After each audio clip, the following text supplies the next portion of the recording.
And welcome to another Coaching You podcast with the Coach Brendan Suhr. And we're right to post-Memorial Day. A lot of playoff games. We're down now to, basically the Boston Celtics going to play in the finals after beating the Pacers last night 4-0. And then tonight we're going to see what happens with the Timberwolves if they can overcome a 3-0 deficit against the Mavericks, who have been absolutely spectacular. Interesting thing, and this is in all of coaching, the results in every one of these games, both series, Eastern and Western Conference, has been in the last 2 minutes of play. That just is an emphasis of something that I've always believed in, is that the details, your execution under pressure, mistakes that happen in the first period, things that, how they add up over time. But then the key is, as a coach, can you get your team offensively and defensively to be able to execute in crunch time under pressure? And the way to do that is to practice. It's not about, for our player development friends, it's not about one-on-one offensive shooting drills and stuff like that. It's playing small-sided games where now you're practicing actual situations, with 1 minute, 2 minutes, 3 minutes on the clock, game situations like that. Can your team execute under those things? Can you not turn the ball over? Indiana Pacers played their ass off for 4 games. I'm not sure there's been a team that's played harder in the playoffs than them, undermanned, and they just kept playing and playing to the point where, but a mistake, missed layups, things like that, all those things add up at the end of a game. And it's so amazing how, when I listen to the pundits, air quotes on pundits, the experts today, all they talk about is how one guy is doing a better job coaching than the other. It's not really the case. Is that A, the one team might have way better players, but B, his team, his players missed layups or missed a defensive coverage down the stretch or missed key free throws. So all that stuff adds up. So when you are practicing, or, whether you're coaching an AAU team, or in June we have high school team camps coming up, this is now when you have to focus on that stuff. And again, we're going to talk today a little bit X and O wise on pick and rolls offensively and defensively, but I can't emphasize enough, how do you get your guys to constantly practice 5-on-5 small-sided games of practicing how do you overcome and how do you execute under pressure when it matters most. And that's the only way you can do it, is to put your players in those situations. Also, you got to practice coaching in those situations. If during practice, if you never coach your players when the game's on the line, all of a sudden they're not maybe going to react to your voice under pressure. I think it's a really important thing. We're thrilled to have our longtime partners and friends at Dr. Dish Basketball on board as sponsors of the Coaching You podcast. Dr. Dish machines are undoubtedly the most user-friendly and advanced machines in the world of basketball today. Dr. Dish has completely revolutionized and reimagined the shooting machine to provide the best solution on the market. Join top programs around the world like Duke, North Carolina, Florida, and countless others, and upgrade your shooting machine to Dr. Dish. Dr. Dish machines are the best way to increase purposeful reps in your program to get players better, faster, while tracking progress along the way. Dr. Dish provides so much more than just your standard shooting machines, with custom training, pro trainers, and coaches on demand, real-time and detailed analytics, and top-of-the-line drills and workouts. If you're looking to take your program to the next level, look no further than Dr. Dish for the best basketball training machine in the world. If you have an old machine that's just collecting dust in your gym, did you know that you can trade that in to Dr. Dish for up to $1,500 off and get a new dish? Make sure to give our friends at Dr. Dish a follow at Dr. Dish B-Ball on Twitter and Instagram for great daily drills, workouts, tips, and inspiration. Or contact us at drdishbasketball basketball.com. Don't forget to mention Coaching You or our podcast for $300 off your purchase. Coaches, are you looking to take your game preparation to the next level? Then Fast Model Sports is the perfect coaching software for you. With FastDraw, build an organized library of plays and drills and create professional playbooks to share with your players and staff. You can also download over 9,500 free plays and drills from our Playbank directly to your FastDraw account. Looking for a better way to build your scouting reports and want to include video? With FastScout, build custom scouting report templates to prepare your team best for each individual opponent. Plus, did you know with the latest updates from Fast Model Sports, you can now include video with your FastScout reports and share with your coaches and staff all within the FastScout mobile app. The combination of FastDraw and FastScout is by far the best way for you and your coaches to create winning game strategies and effectively communicate them to your team. Over 10,000 high school and youth coaches trust Fast Model Sports products to help their teams reach their goals. To order, go to fastmodelsports.com. Use code COACHINGU15 to get 15% off any FastDraw or FastScout products. Remember, go to fastmodelsports.com. Use code COACHINGU15 to get 15% off any FastDraw and FastScout products. Okay, so one of the things Zach and I were talking about is there's so much offensive basketball that involves pick and rolls. And so I like to always coach, as in basketball, as opposed to football. We coach both sides of the ball. You know, your players play offense and they play defense. We have to coach offense and defense. I love when people come up to me and they say, "Oh, you coached in the NBA for a long time. What were you, the offensive or the defensive coach?" No, I coached both ways. I coached everything. That's how you have to be. And it reminds me of something that Belichick, who I'm a huge football guy on coaching. And Belichick had a great saying that he wanted his offensive people, the guys that were going to put offense out there, were going to be his coordinators. He wanted them to learn how to coach defense first. And then the defensive coordinators, he wanted them to be on the offensive side of the ball when they first came with him. And the reason was, if you can become an expert on how to stop an offense or a defense, you're going to be that much more prepared when you're on the other side of the ball. I often think of Tom Thibodeau when he was with the Celtics with Doc Rivers as an assistant, and he was Doc's defensive coordinator. And when he became a head coach, he couldn't get a job for a long time. They said he only is a defensive coordinator. And when Tom gets a job in Chicago, it was his first NBA head coaching job, and Derrick Rose is a rookie point guard. He puts Derrick Rose in the best offensive situations ever because he knew what was almost impossible for him to stop as a defensive coach. So that's how he built his offense around what the best defenses will do. So I think it really behooves you to really understand both sides of the ball. And if you consider yourself an offensive coach, spend this off season emphasizing defense so that you can learn more. Okay, so we're going to talk about pick and roll. A couple of things about pick and roll. Number one, I did a clinic in the Bahamas years ago. Roy Williams, the coach in North Carolina, was on the same clinic staff.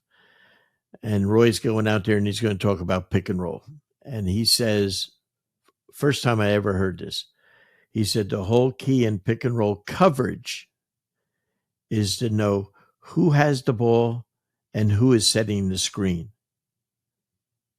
To me, that was so profound. Because all of a sudden, if the guy, and I'm going to take it to high school coaching, you have a very good offensive player who can really shoot, can handle the ball. He's your pick and roll player. The guy setting the screen plays offensive tackle on the football team, and he sets great screens. But he's not a shooter, but he's a great screener. So of the two players involved in the pick and roll, who is more dangerous? That is what Roy Williams was teaching everyone in attendance. And I said, wow, that is the key. He said, then you build your defense around the more dangerous player. Now, if Kevin Durant is setting the pick, now all of a sudden he's a pick and pop guy, a great 3-point shooter. Now all of a sudden he becomes maybe the more dangerous player. Now, if you have Kyrie and Kevin Durant as your two pick and roll players, big problem. But your defensive coverage has to dictate that. And I think this is the most important thing. So when you're watching all that, you have to build your defense on who's the more dangerous person, or are they equally dangerous?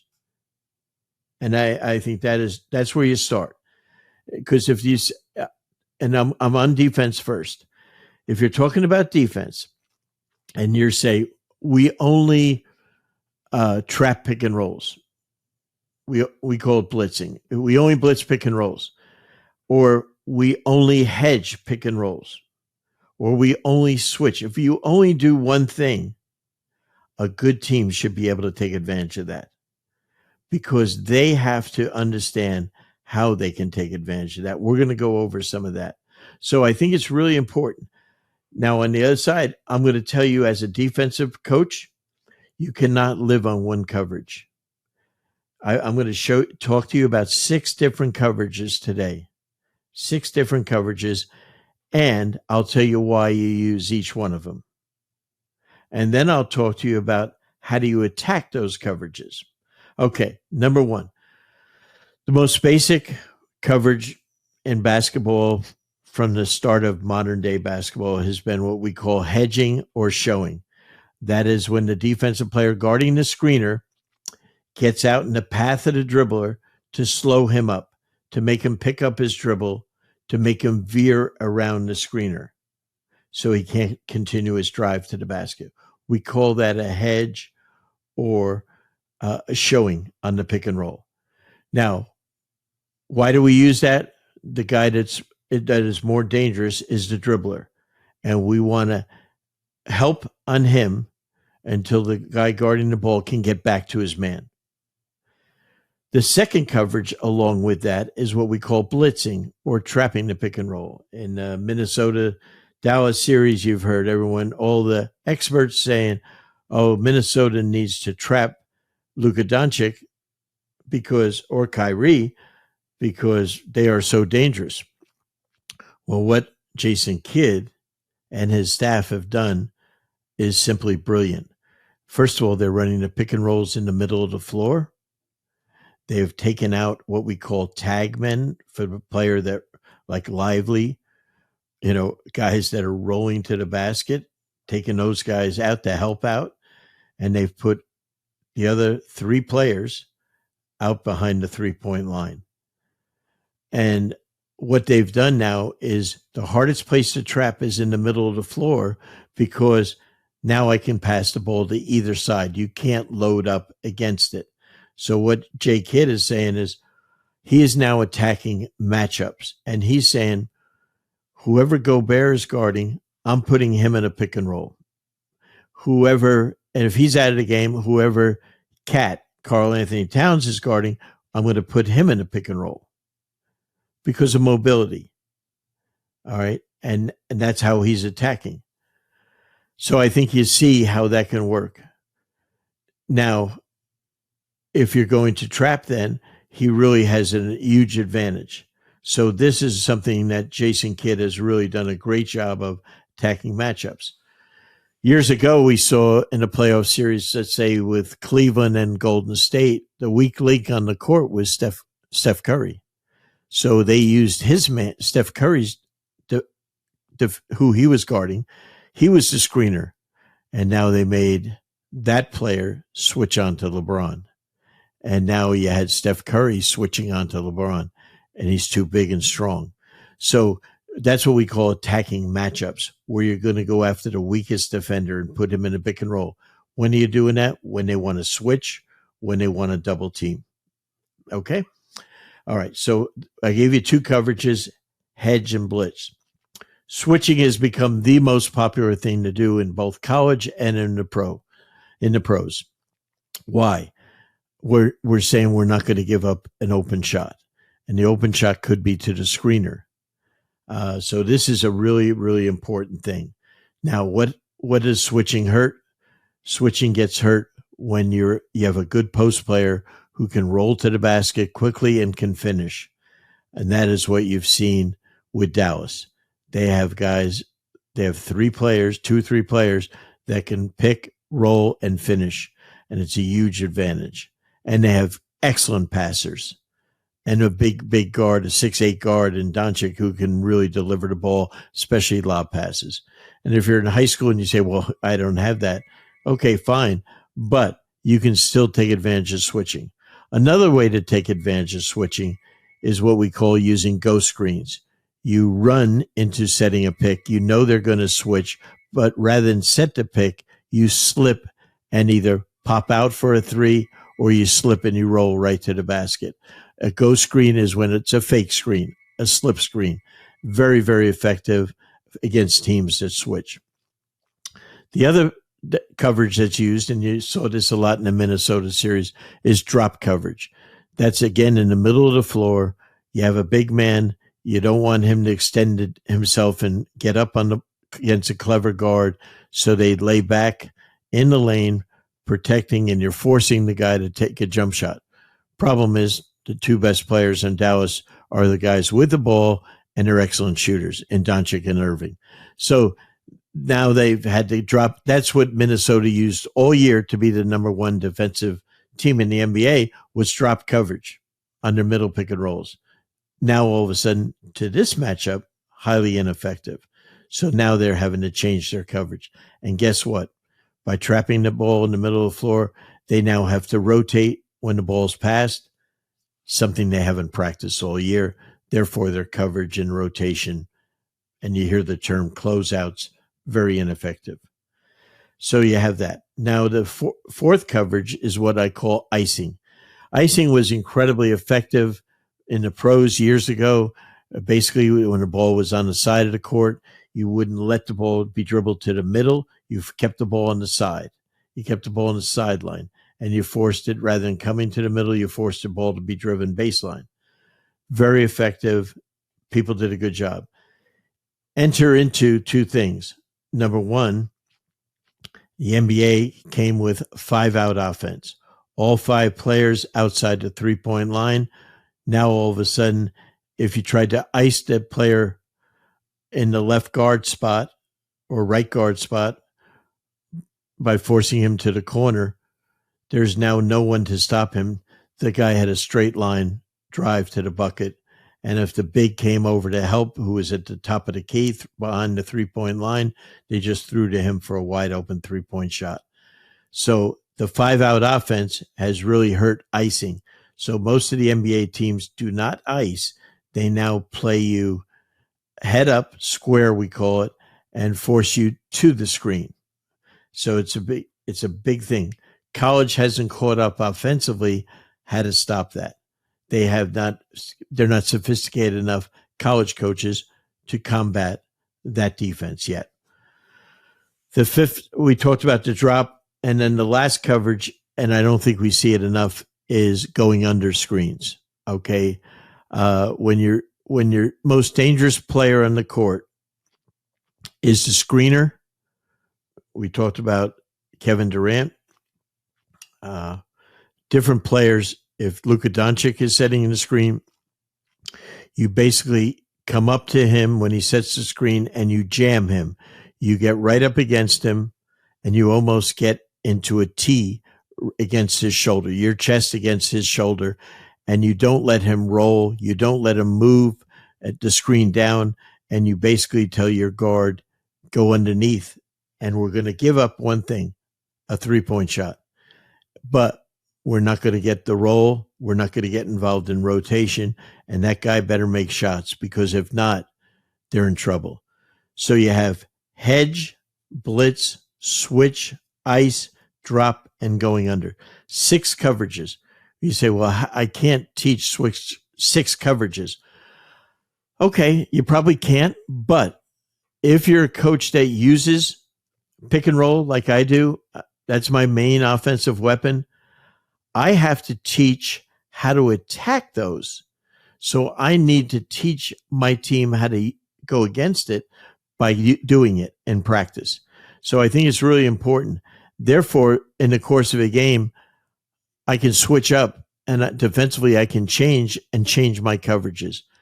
Really good NBA players, really good college players can adjust during the game to any coverage. They're that smart. Just like in pro football, if you blitzed on every play, Patrick Mahomes is going to figure it out. Tom Brady's going to figure it out. All the good quarterbacks will. So you have to be able to change up and do different things. And that's what I'm advocating right here for you.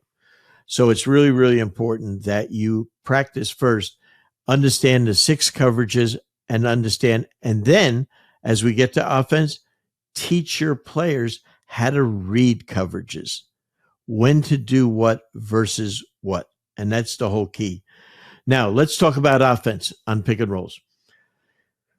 The number one thing for the ball handler when he's coming off a screen, and this is a real problem with coaches that don't teach this, every player that has the ball on offense, if you're going to give him a screen to get free, he has to come off that screen trying to score.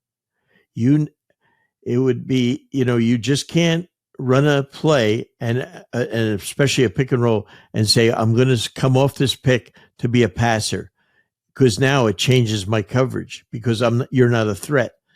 The other problem is if the player that is playing pick and roll can't score, it's a real problem because it changes the way I cover you. So you really need to teach your players how to come off and score. And that's one of the most important things. So they have to come off, and doesn't mean they shoot 3-point shots. They might come off to drive the ball to the basket. They might come off to take a Chris Paul 15-footer. When Doc Rivers had Rondo with the Celtics years ago, he couldn't shoot a lick.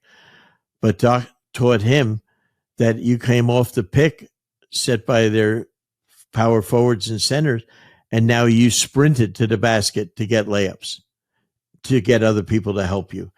And then the second thing I teach is always come off a pick and roll. When you come off the screen, the ball screen, you must come off at least 2 dribbles to create spacing. If you come off and pick up your dribble, you got to come off 2 dribbles to create spacing. And then during that time, I can read the coverages. Now, we talked about before, the most important thing for me when I'm devising and planning my offensive pick and roll plays is the 3 most important thing is who has the ball?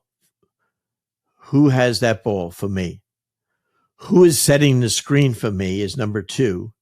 And then the third thing, which is really something that's pretty sophisticated, but once you understand it, it'll make your pick and roll game so easy. It's what angle are you setting the pick at? What angle are you setting the screen at? By that, I mean, are you on the side and it's a side pick and roll? Are you in the middle of the court? Are you at the elbows with horns angle screen and rolls? Step up screen and rolls where I'm coming from the backcourt and I'm pick and rolling and stuff like that. And then those are the 3 most important things. Now, who has the ball? This is where the game has totally changed. We now have bigger players because of their skill level are handling the ball. For the first time I've ever seen that I can remember really in the NBA, in the Denver-Minnesota series, I saw Jokic as the ball handler, bringing the ball up the court, bringing the ball up the right side of the court, and all of a sudden Jamal Murray, the point guard in theory, is setting a step-up pick and roll. A step-up pick and roll is where your back is to the baseline, your chest is to half court, and you're straight. You're halfway between the free throw line and the sideline. So you're in what we call a slot area. And here is Jokic dribbling off that pick, and they didn't know what to do. Murray's man one time stayed right with Murray, and he walked to the basket, Jokic, for a layup. The next time, he switched. And when he switched, Murray popped back out, and now all they did was they just backed Michael Conley, the point guard, down. Jokic backed him right down into the lane for a layup. The third time, they jumped out at him, and he threw the ball back to Murray for a three-point shot. Perfect execution 3 different ways, but all caused by who was handling the ball and who was setting the screen. So you can do that. Kevin Durant's an excellent pick-and-roll player, 7 feet tall. But, whether it's a 3 or 4-man playing pick-and-roll, you're going to see all these type of players now playing pick-and-roll. And because there's so little set plays being called now in college and pro, now your defensive rules have to be covered.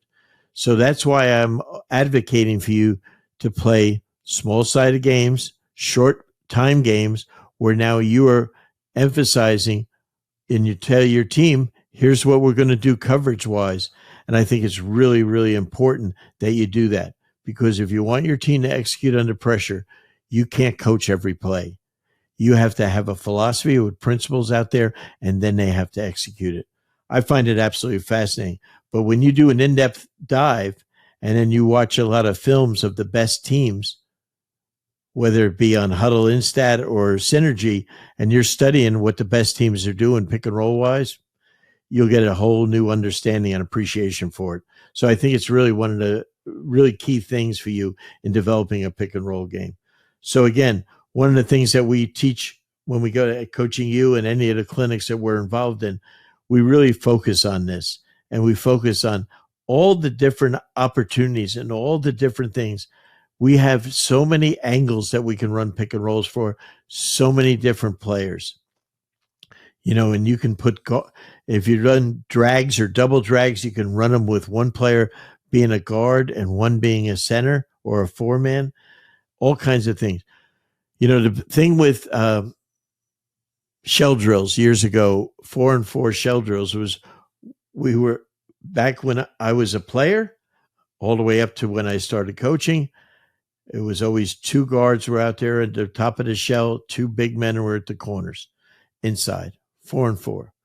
And what I learned is all of a sudden now with all the middle pick and rolls, guess who's standing in the corner? A 1 and a 2 or a 2 and a 3. And now all of a sudden, where are the bigs? If you watch Dallas, they got a big at the 3-point line up in the guard slot, and they got another big that's setting the pick. Now all of a sudden, you have not worked on your shell drills of ever having a 1, 2, or 3 picking up or tagging a roll guy to the basket. You're dead in the water. You're dead in the water. And how many layups and dunks have we seen on pick and rolls in the middle given up by the best defensive team in the NBA? That's when I'm telling you why it's so important to practice. Your shell drills should be done 5-on-5. Team defense is 5-on-5, not 4-on-4. If you're going to rotate and you're going to give help, you have to do it with all 5 players knowing how to rotate, all 5 players knowing how to close out. All I want to do when I do these little podcasts or webinars with people is I want to make you think, and then I want you to now come up with the ideas. All I'm doing is just giving you some food for thought, making you think, and then deciding how do you want to do it.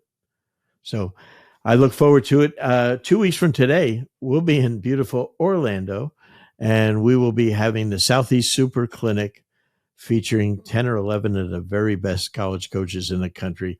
I haven't looked so forward to a clinic in all my years of doing this, because I'm going to be sitting there learning as we have the best college coaches in the country teaching. And again, and if you can't make it wherever you are in the country or the world, go get our Coaching U Plus app, and I think you'll love it. And I think it's one of the things, it's just our way of, I think we have 75 different speakers in the next 4 months, 5 months we're going to have on our different clinics that you can get through our app. It's all about learning. The off season is about coaching development more than player development. How far are you going to come during this off season? So I look forward to catching up with you soon. And again, this is the Coach Brendan Suhr. Till next week, take care.